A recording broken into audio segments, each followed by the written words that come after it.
Bonjour, donc là on va travailler sur les équations. Donc on va essayer d'introduire cette notion qui est nouvelle pour vous, les équations. Donc pour ça, vous avez vu dans l'activité, on vous a dessiné une balance de Roberval que j'ai reproduite. Donc c'est l'ancêtre de la balance où vous aviez deux plateaux de cuivre comme ça et vous avez une flèche alignée avec un zéro. Quand la flèche est alignée avec un 0, ça veut dire que les deux plateaux sont parfaitement équilibrés. Mais par contre, si vous mettez quelque chose en plus d'un côté, les deux plateaux vont être déséquilibrés et du coup la flèche elle va partir dans un sens ou dans l'autre. Donc là, si on m'a dessiné ça, ça veut dire que les deux plateaux sont parfaitement équilibrés. Ça veut dire que la masse qui est à gauche, dans le plateau de gauche, est exactement égale à la masse qui est dans le plateau de droite. Et alors, si on a compris ça, on va pouvoir travailler sur ce qu'ils nous demandent. Alors, ils nous disent qu'il y a deux CD. Alors, moi, j'ai fait des rectangles, mais ce sont les CD. Chaque CD, on ne sait pas combien il pèse. On ne sait pas. C'est une inconnue, d'accord?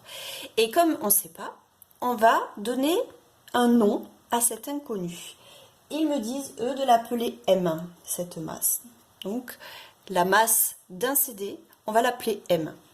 Étant donné que c'est un CD qui pèse la même chose, ici aussi j'ai une masse qui vaut M.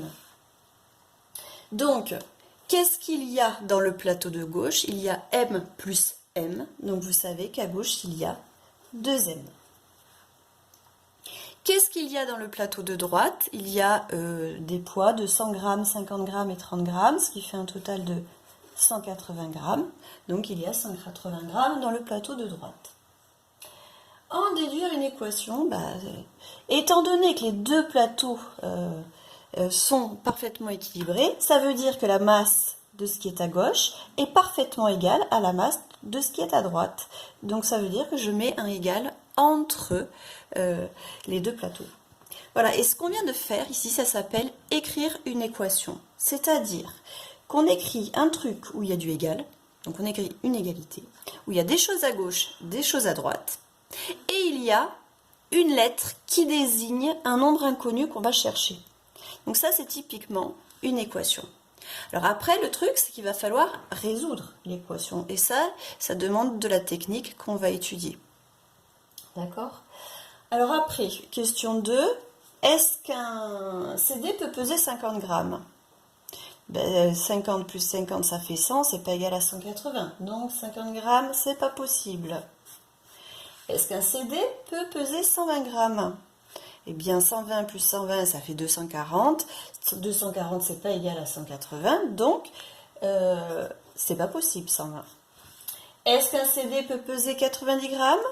Eh bien, 90 plus 90, ça fait 180. Oui, ça marche. C'est bien égal à ce qui est à droite. Donc, ce qu'on vient de trouver ici, comme ça rend vrai cette égalité, 2 fois 90 est bien égal à 180, on appelle ça une solution de l'équation. Voilà. Alors, peut-on donner une solution de cette équation? La réponse était oui, c'est 90. Donc, une solution de l'équation est 90.